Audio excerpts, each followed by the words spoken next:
Well, this is not a positive way to start the weekend. I am out of construction materials. My truck has no inspection, so I can't drive it. So my solar panel frame has collapsed. I hope in a gentle manner. Yes, there's no harm to the solar panels, so it just quietly laid down and died in the night. It's very strange. All four boards split, so wood is no good for solar panel frame construction. I'll have to go inside and see if I'm even getting any charging right now. It just completely fell apart.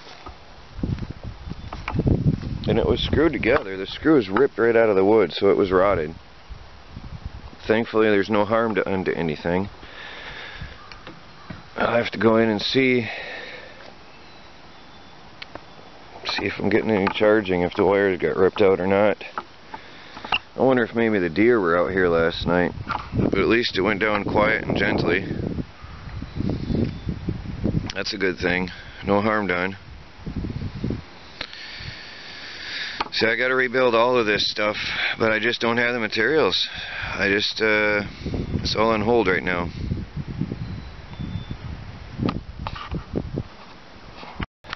Right behind the RV is where the solar fence controller will be. I've got a galvanized pipe I found in the forest, and I pounded it in a couple of feet for a grounding rod. And also I've got this massive oh, my mind always shuts down when I try to think of the word. Well, anyway, this rod is a grounding rod, and it towered above my head. I pounded it in a couple feet deep, so I'm going to have two grounding rods. Eventually I might even get a third, because I was reading the instructions for electric fences, and you should have 3 grounding rods, so I will do that. For now, I've got them in, and I'm going to start wiring up the fence. But I think first I need to go to Tractor Supply. They have a vaccination deal on today, rabies shots for $10. So I'm going to take my cat in, hope the weather holds off. It's hit and miss here. It's supposed to rain, but it looks halfway clear. So hopefully I'll make it back before hopefully I'll get back before the weather turns bad. I don't know if you heard that. I know the wind was blowing. I laid down all my solar panels because it's really windy today. I don't want to risk losing anything, so I laid them all down. I'd rather have them on the ground than have the wind destroy them, because I haven't found the screws I need to secure them. But I do have another idea. I'm going to pound in some stakes into the ground and chain the solar panels downwards in a downwards motion from each corner of the panel down into a stake in the ground, a big metal stake. Or what do you call that? Well, where is one? Those T-bars or whatever you call it. Anyway, so at least the wind won't hurt them right now until I get them secured better. So nobody can say I told you so later on, and then I'll be crying about my solar panels. So I have to rebuild a new frame. I'm looking for materials. I want to get these off the ground, but I'm going to have to put in concrete. So we'll see about that later on. Wind turbine is happily producing power today. It's spinning mostly all day. It's spinning pretty slow right now. You can't tell on camera, but it's putting some power into the batteries. I need to double its height, and it'll really start producing power. So that's something higher up on the list of things to do. Now it's kicking in some power. It just sped up. I want to move that more into the middle of the meadow too, where there's less turbulence, and get that up high. And that'll be a simple do-it-yourself job. I can handle that myself. Now it's charging the batteries. It's really spinning now. So, cloudy day but windy. Solar and wind go hand in hand very well. When it's cloudy, you have wind. So wind turbines for cloudy days and sun for the sunny days, or solar panels for the sunny days, and you got yourself a good combination. asked the landlady about some trees, because you probably will notice later on I'm gonna take down some of these scruffy little ones and start cleaning up here. Just these little twiggy ones are gonna come out, and then this will all look better. So it's bit by bit getting it done. Well, I'm back. It's 2 p.m. I haven't had lunch or anything. I just got back with the cats. Wind turbine is spinning up really nice today. I saw that driving through the lane, and it's just spinning and spinning and spinning today. So although it's gray, I'm getting power. Not bad at all, actually. Not bad at all. I gotta get that up higher and I'll be doing very well. So I took in the landlady's cats too, but it was good because they came to my car at Tractor Supply. They were very kind, and they came right to the car and gave them their rabies shots right there. But unfortunately it was 3 hours, and now I'm starting my day late. Got my fuel pump in the mail off eBay. Something I've been waiting for well, I've been wanting to do this since last year when this thing went bad on me. Now a lot of people seem to think I'm spending a lot of money. Yes. Well, in Australia I saved for particular projects and big purchases like this. Now, this was only $20, but I saved up for it while I was in Australia so I could do this. What does bother me is that's a metal one, made in Japan, and this is a plastic one. Let me see. Made in nowhere. Strange. Yeah, I'm not sure if I trust plastic so much, but it's what I have.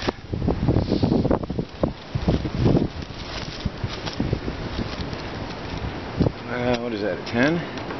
Yep. But it's cold out today. Windy and cold. I better get these clips off. So this is a simple fuel pump swap on a riding lawnmower, garden tractor, whatever you want to call it. Very simple job.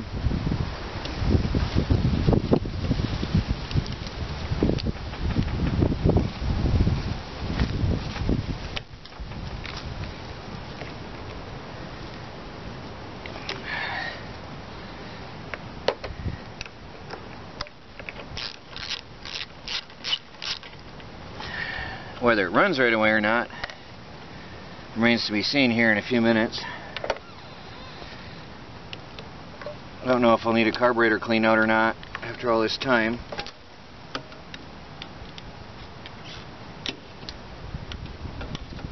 They're out with the old and in with the new.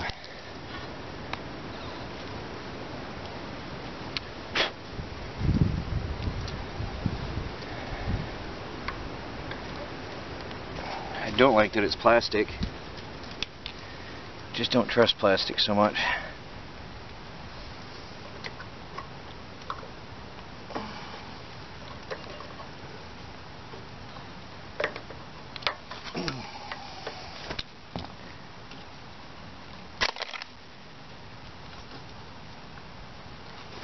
Very, very simple job. It just arrived in the mail and here it is going on already. Incredibly simple swap.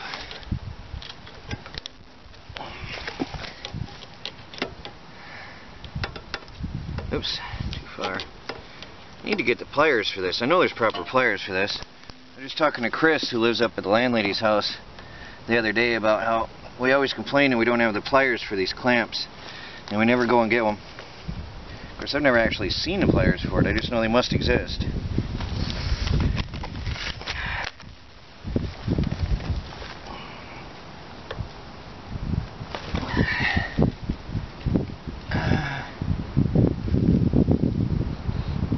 that works.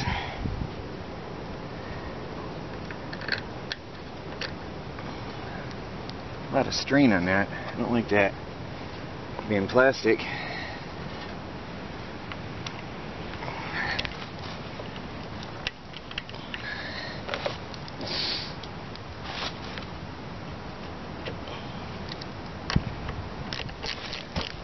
Not too tight. Do not want to break the thing. Just gently tightened. Alright, I'll go get some gas and see if I got any life in my jump starter box and see if I can get this thing running. The old boy wouldn't start. The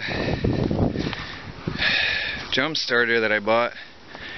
This is from True Value Hardware. It's a Peak multi-device 700 peak amps power station plus, but you can take away the plus because it sure is not a jump starter.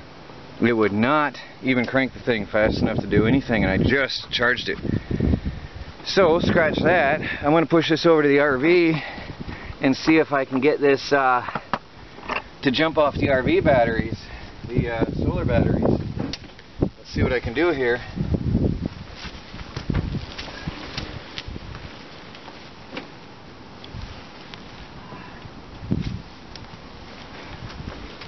At least it's a light machine.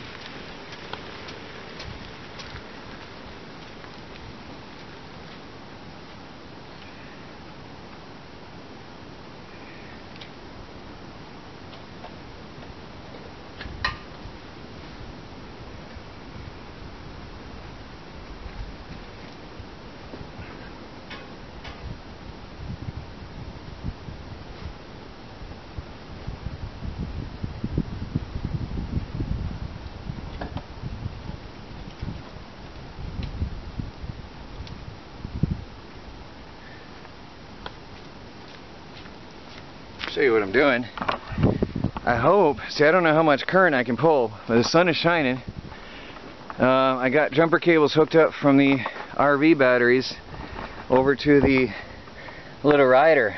So let's see if this works. If I pull enough current out of there, hopefully I might be able to start this whole thing.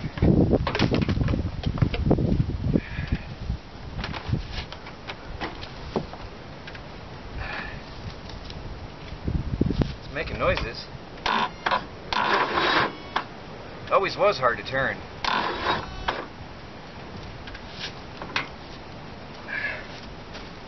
Let's see. I think I have to put the clutch in. Start it. Boy, it's a hard thing to turn. Never did spin right. Come on.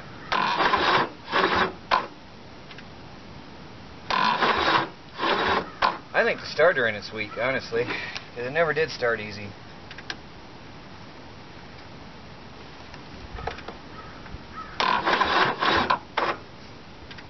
Doesn't spin fast enough to get it running. This is funny, this is jumping off my golf cart batteries inside. I think I'm going to give it a shot of fuel in the air filter. Otherwise, I don't know. I don't see. Oh, rodents.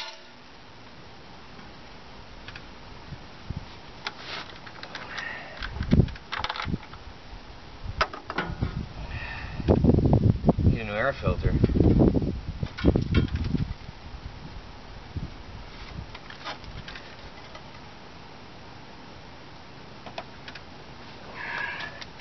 See if I got something I can shoot up in there. Be back in a few minutes.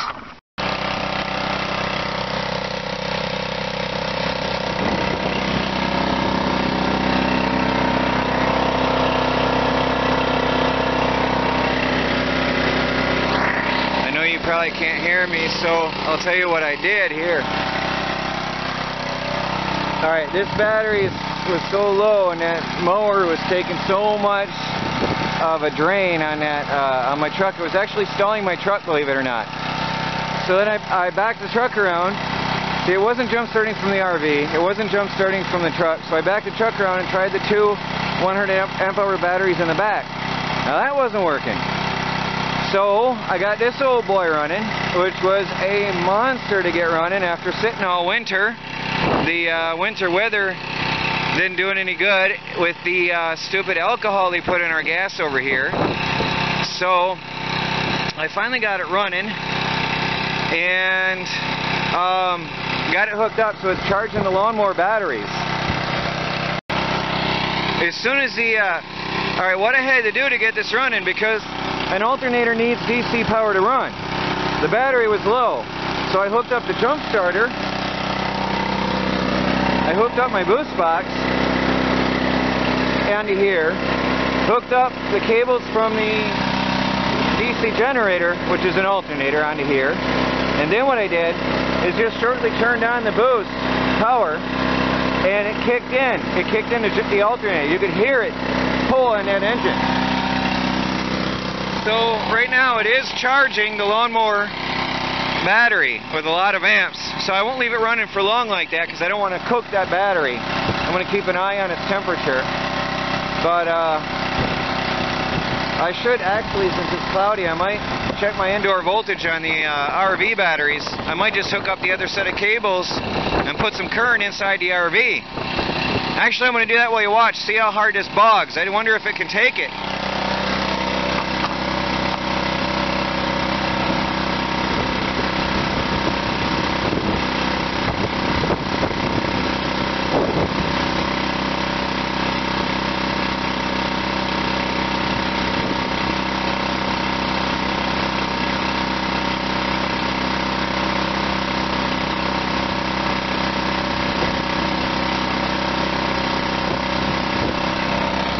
I didn't hear it make any difference in sound. I actually think that the indoor batteries are charged and they're just not taking any current. You can see how windy it is right now as I talk to you. It's really blasting out here today. My greenhouse is holding up. The wind turbine is screaming right now. Wow. Wind turbine is just screaming right now, kicking in some power, so that's probably why that alternator is not showing any drain when I hook that up. The RV probably isn't drawing at all. So anyway, I'm going to let this run and just watch it, make sure I don't hurt my lawnmower battery. Well, I got a couple pieces of good news. I'm cleaning up the bricks that were by the water tank, the cement blocks. And I discovered two things. A whole mess of worms. I'm going to start a worm composter. Not because I need it, necessarily, although it makes amazing fertilizer, but because I want to, for fishing. Fish bait.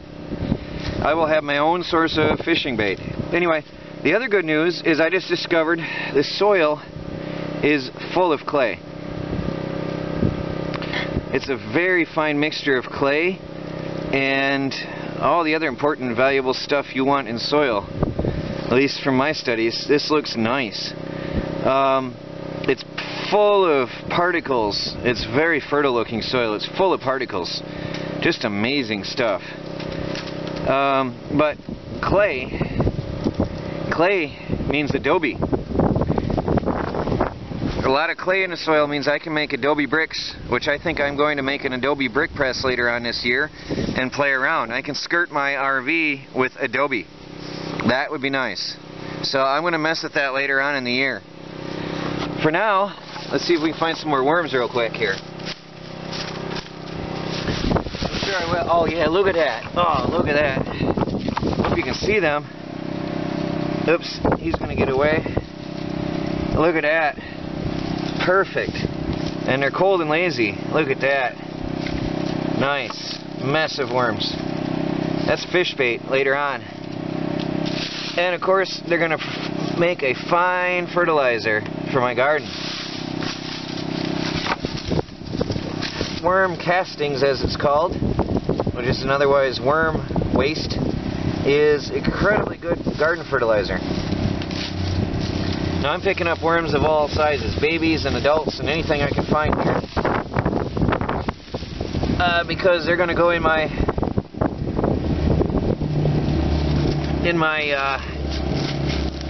worm composter. I had been thinking about it, and somebody mentioned it, and so they got my mind on it. I'm convinced I'm going to do it. There's the beginning. So I'm going to use some of that rotting pallet material and make myself a small worm composter. I do believe, yes, the book that From the Prairies gave me shows how to make one of these worm composters, so I will do that.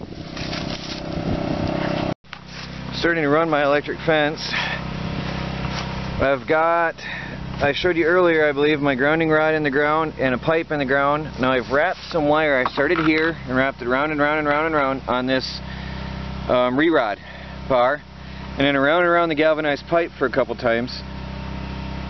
And I came back to the re-rod, and then I wound and twisted it up the re-rod and over to the ground side of the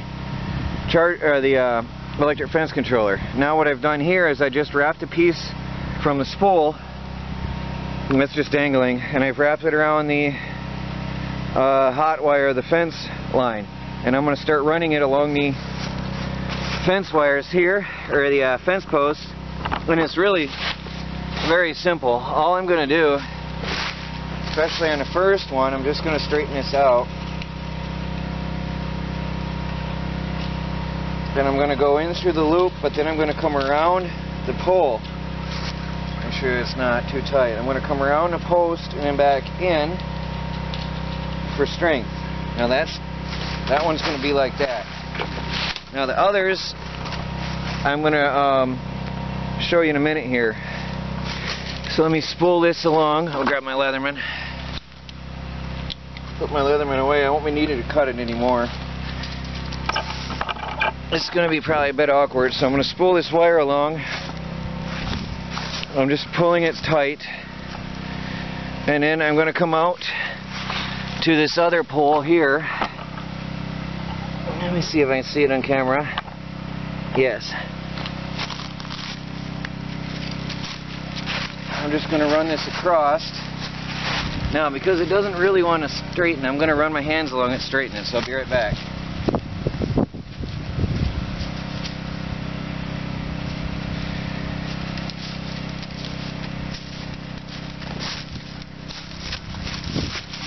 Okay, I've straightened it out now. Alright, there's a bit of tension on that, so I'm going to have to eventually put some metal bars in on the ends and put some serious tension on that, because right now with the plastic stakes, the plastic electrical fence stakes, I can't really get any tension. See, it's wobbly. But for now that's fine until I can get some of those metal bars and put this in properly. So I'm going to run this along the whole width of the property all the way around. I have a 1/4 mile of wire. It was only $12 at Tractor Supply. So I've got the real thing now. The real galvanized electric fence wire, 17 gauge 1/4 mile wire. So I'm doing it right now.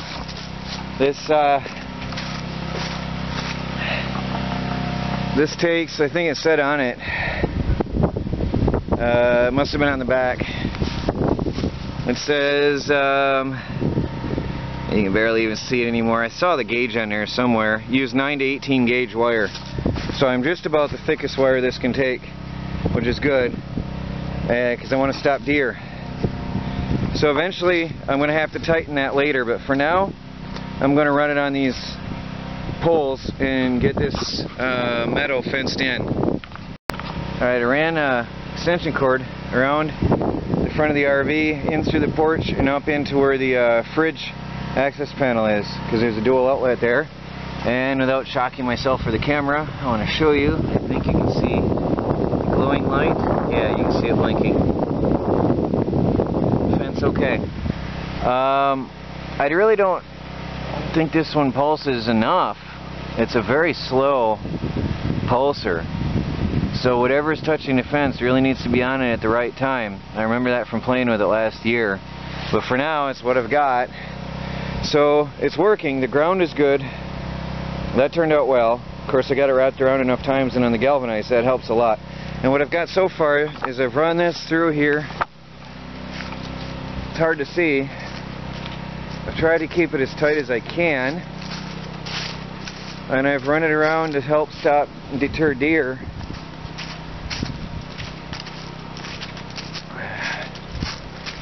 And this just goes around the perimeter of the meadow like this for now. And I put poles closer together where there's going to be high traffic with deer. And for testing, I stopped here. I didn't want to go all the way around the meadow until I test it.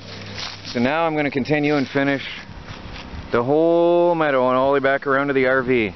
So I will have an electrified entrance gate and an electrified fence all the way through here. So it's working. I can actually hear it.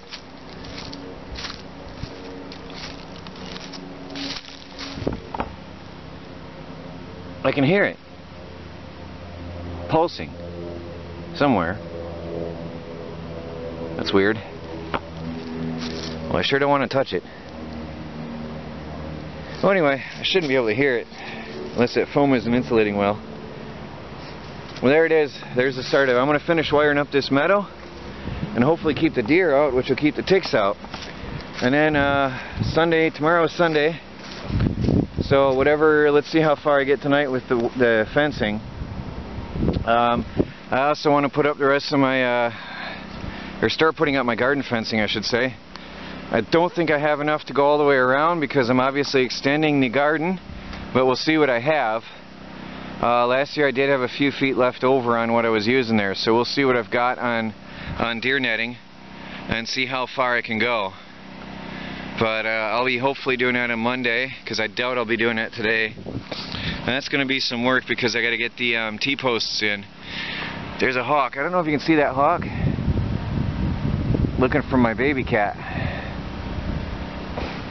I think that's a hawk because it hovers right over here all the time looking for mice, and when my cat is out, that thing is right there looking.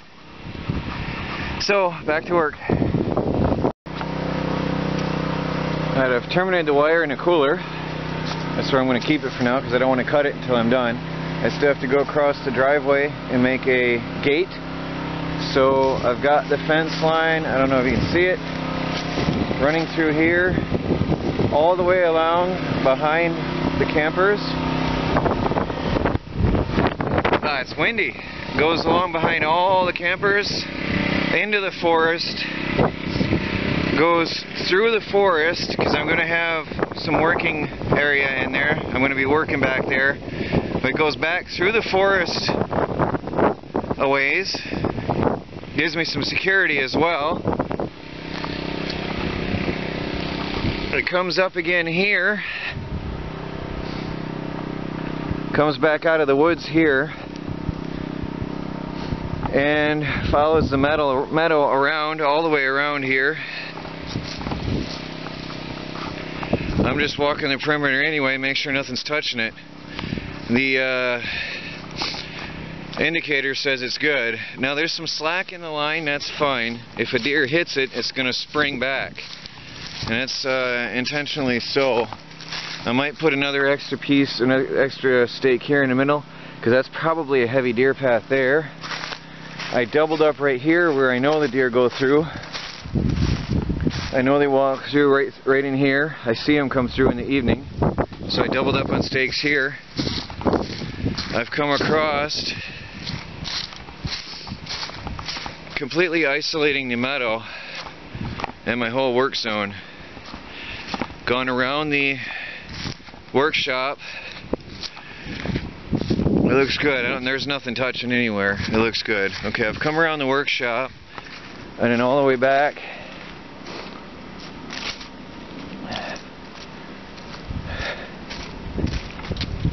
All the way around to the RV.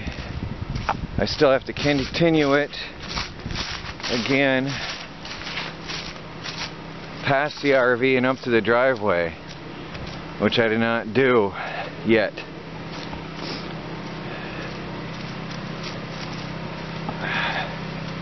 I can't believe I did have enough stakes. I was using them for garden stakes last year. So anyway, here it terminates behind the RV. So, it works.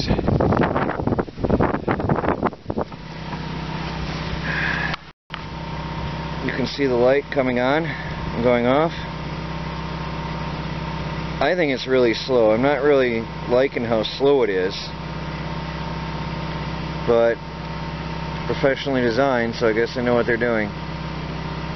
Anyway, I'm not going to touch it. I've got a better ground than I had last year, so I'm not going to touch it. I know it's got a good ground now. I do have a meter, a tester, which I'll be getting out here to try this out later. And I'm also going to run another string at halfway height on these fence posts, so that the deer can't just simply duck under it. Once they get used to being poked, I don't want them feeling safe and just ducking under the thing on their own. So I'm going to run another line halfway at half height all the way around the whole perimeter of the meadow and into the woods and back through, just like I did with this. I have to check the time. I haven't been indoors all day. This took quite a while, to be honest. It took a long time to do this because I did have the lines here, most of them. I had the layout, but I didn't have all the posts in place. So I added a lot more and finished it up and wired it. It was a job, but I got it. So next week I'll be doing the deer netting, and then I'll put in the chicken fence, and then the birds can come home. This is also going to be good, especially here, because I'll show you the raccoon run. Where is it? The raccoon run is a very well beaten path right here. See that right there? You can see it. I just brought over a dead tree. It was in my way and I threw it over here, but you can see the raccoon path. He goes over here and he comes through here.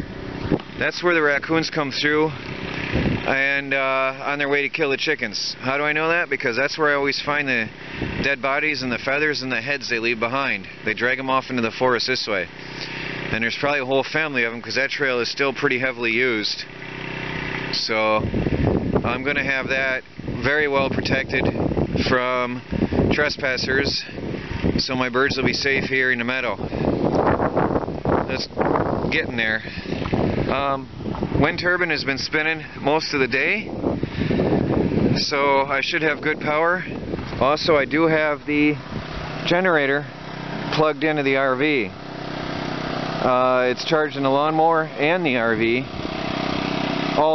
Actually, that's been running for a long time on a gallon of gas. That is a super efficient engine. I am very impressed. That little guy runs. That guy runs and runs and runs. I was going to let it just run until it ran out of gas, but it isn't running out of gas. It's still going. Really impressive. I still probably will let it run out of gas, just to see how long it'll go.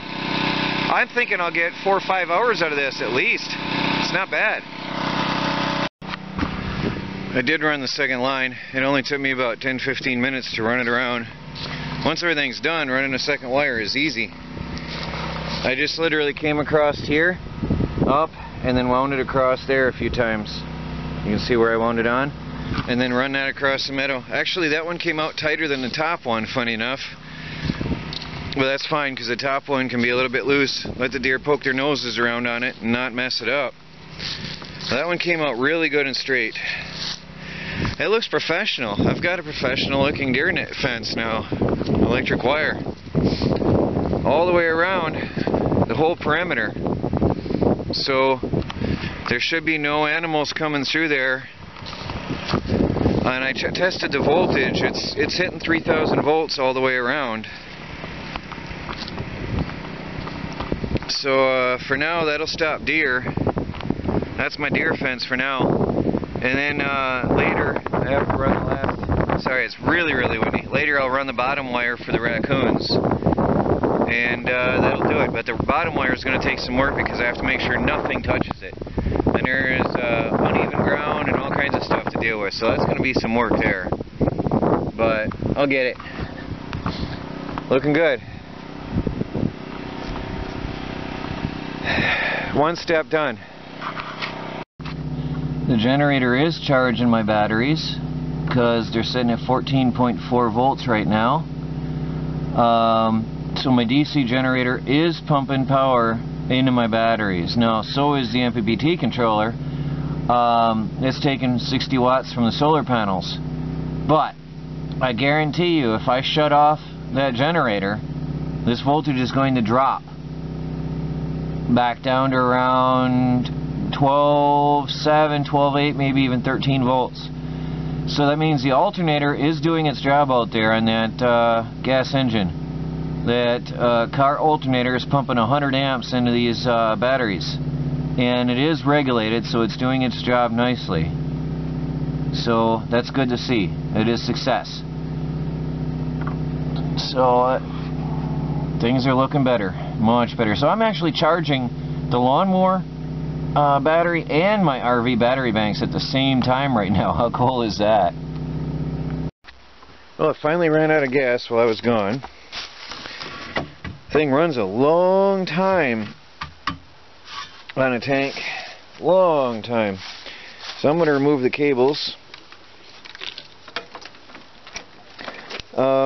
Batteries inside I have dropped back down to 12.5 in the RV. So the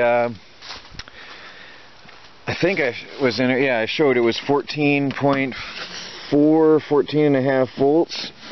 So the generator was doing its job earlier and was charging the batteries in the RV. So it does make a difference. I'm going to close it up for the night. I've got all the rubber flaps and everything here to protect the things. Hangs down over the edge for the nighttime. Keep it safe from the rain.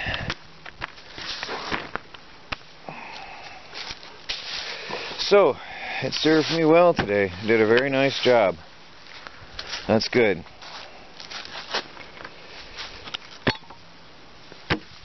Now, I've got something. I'm going to have to shut off the electric fence for a minute. Where did I put it? Where did I put it? Okay. I've got something I want to do real quick before it gets dark. I ran to the dollar store, my favorite place, and I got some St. Patrick's Day garland. I just got 2 packs. I'm going to put this on the electric fence, so I'm going to shut off the fence for a bit, and I'm going to hang strands of it about that long. See it, sort that out a bit. Come on, go over yourself. Pieces like that hanging from the fence, and see if that'll deter the deer a little bit.